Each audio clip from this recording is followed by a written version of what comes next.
Okay, so then we have The Snowman, which I thought was great.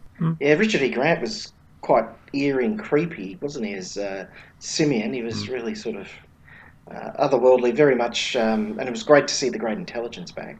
Yeah, well, we'll talk about that. We'll talk about that shortly, actually. Yeah. Clara dies. Yes. So she's written off then, is it? That's it? She's gone for good. Yeah, that's right. No. Well, she's died twice now. And then we get into the second half of Series 7. So The Bells of St. John, Rings of Akaten, Cold War, Hyde, and Journey to the Centre of the TARDIS. I'll start on this one, why not? Yeah. Bells of St. John, I enjoyed it at the time. I thought Wi-Fi, great sci-fi fodder. Yeah. Problem with the Wi-Fi? Not incredibly memorable, but it was okay. Celia Imrie, was she in? She was. Good yes. show. Yeah, So I do remember this, yes. Yeah. Motorbike up the side of the skyscraper. And we get the first of Clara, proper. Rings of Akaten. Oh, This is despised. I'm not entirely sure I why. hate this. I absolutely hate it because nothing much happens. It's ridiculous, and that kid singing gets right up my nose. It absolutely drives me to tears. Look, the good thing I'll say about it does look good. It's a very good-looking episode. But, God. Nothing much happens. I didn't understand the bad reaction to this. I found it quite powerful. I wasn't too fond of the leaf thing. No. But Matt Smith did a good job, didn't he? With that speech at the end and all that stuff, and I thought the singing was fine. See, this comes back to another thing that I point out about the Moffat era, is that he has these sort of gun writers who are... Neil Cross was well known for writing Luther. And generally his episodes here, and Matthew Graham, who did Life on Mars and Ashes to Ashes, they're fairly well known. Richard Curtis even, but Richard Curtis is sort of separate from this. They don't get used very well, and their episodes are generally pretty mediocre. Apart from Simon Nye, who's basically known as a comedy writer, they're just a bit wasted, and it's just like, why have you got these guys writing for you? Oh, and there's Frank Cottrell Boyce, who we'll talk about later. It's just like, they just don't seem to use them very well. Their stories are just rubbish. Yeah.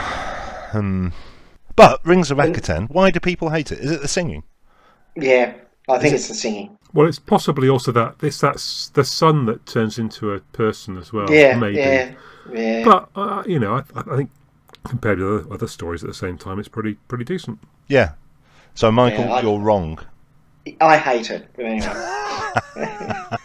I'm sure I'll have quite a few people who'll agree with me. Write in, people. Cold War. It's okay, I suppose. It's brilliant by Gator standards, but which again, faint praise. But it's okay. I didn't like the coming out of the armour bit. I just thought that was a bit odd. And look, it's always good to see David Warner. And it was a different setting. Like there was a Russian sub, which I think was around about the time that Russian sub went missing. I found the David Warner stuff quite embarrassing, actually. He's absolutely tone deaf. And not only is he tone deaf, he's rhythmically deaf as well. So he's completely mangling those Duran Duran songs or whatever, or Vienna. It just doesn't do that. Anyway, that got on my wick. Hyde. Oh, sorry. Go on, Richard. No, sorry. I was just going to say, can I do a mic and say it's a little bit better than The Idiot's Lantern?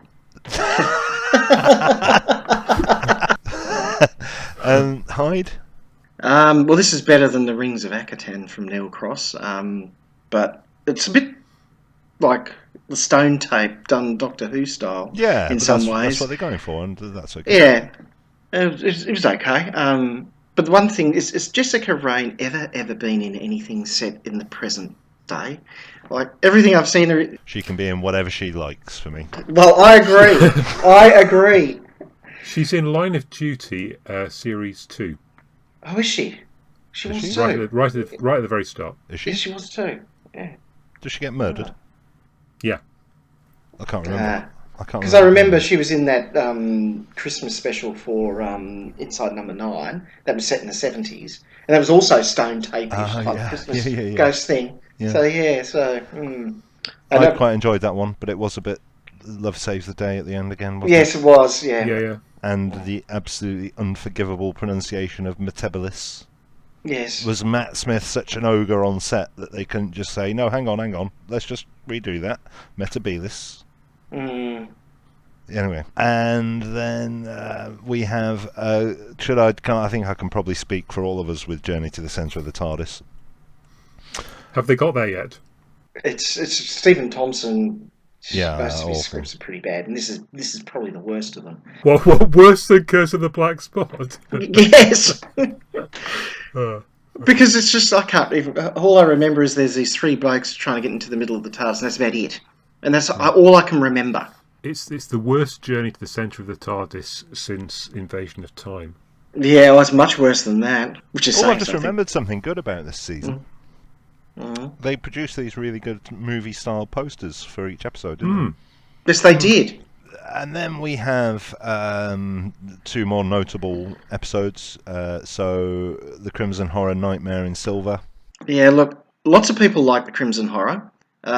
I'm certainly not one of them, and I think it's Gatiss thinks he can do a Hammer Horror. And I've got to say this, Mark, if you're listening, you can't. So I think horror is right. Yeah. Well, I liked it, and you're both wrong.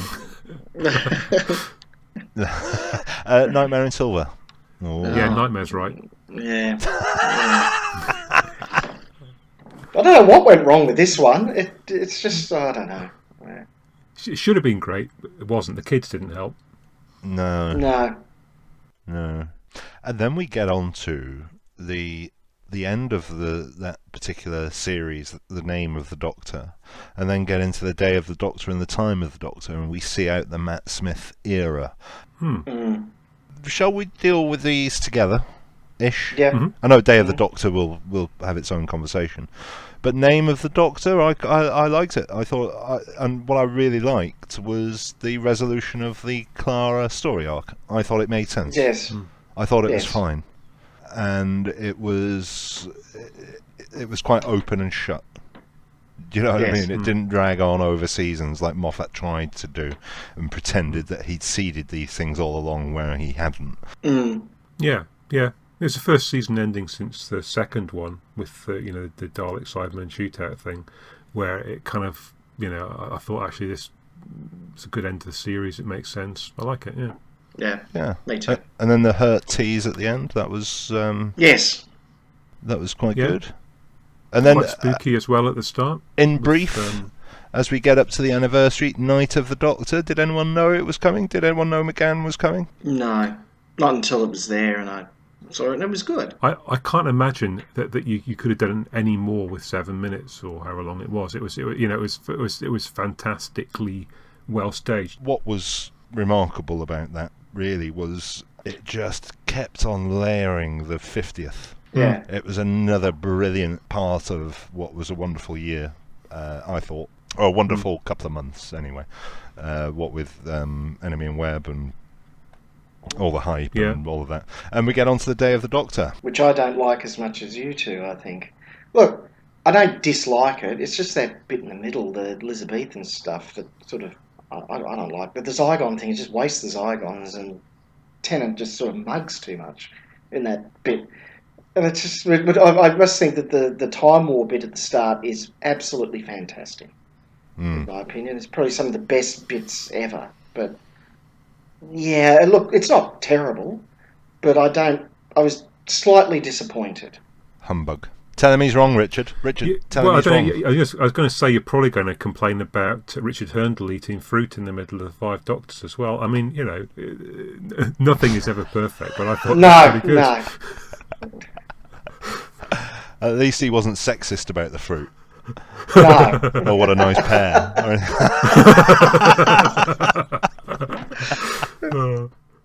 Anyway, I thought it was great, Day of the Doctor. I was swept away by it. I forgave the entire era. No, you didn't. I did. Honestly, in my heart, I forgave it. I thought season 7 was pretty good. He's obviously learned his mistake from his mistake. And can you kindly now leave? That's probably when he should have gone, actually. I thought it was a really good effort, an impossible job. Yeah. He made the War Doctor thing work, didn't he? The Tom Baker thing made very little sense, but it was just magical. I thought it was a really I liked seeing that there. That I must admit that was good too. It didn't have to work. It didn't. No. It didn't have to be anything other than a mad celebration, but he somehow made it work as well. The Zygon thing, I think he got the best out of them, frankly. Because I don't think once you've decided you're going to make them into sort of these things which snarl like terriers, I thought they had a good comic sort of presence, especially at the start. And I don't like what he does with them later on because I don't think they're used very well. I don't think they're very characterful. But I thought it was fine. I thought it was nice to see them back for the 50th. You know, this classic monster. I thought it was good. And then we see off Matt Smith with Time of the Doctor. This is pretty duff, most of it actually.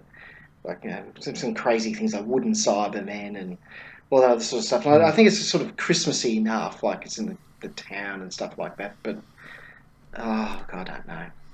It's another one of your things you were talking about earlier, Tim, about it, however many hundreds of years he spends on the planet. And it feels like we've lived through most of them by the end of the story. Yeah. Thousands. It's pretty heavy going. Yeah.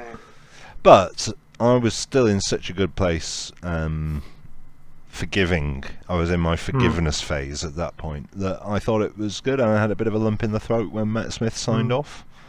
I mean, it was Christmassy, definitely. You know, you can't get more Christmassy than a planet called Christmas. Yeah. Matt Smith, I thought, was throughout the role, in spite of the writing. I think I thought he was great.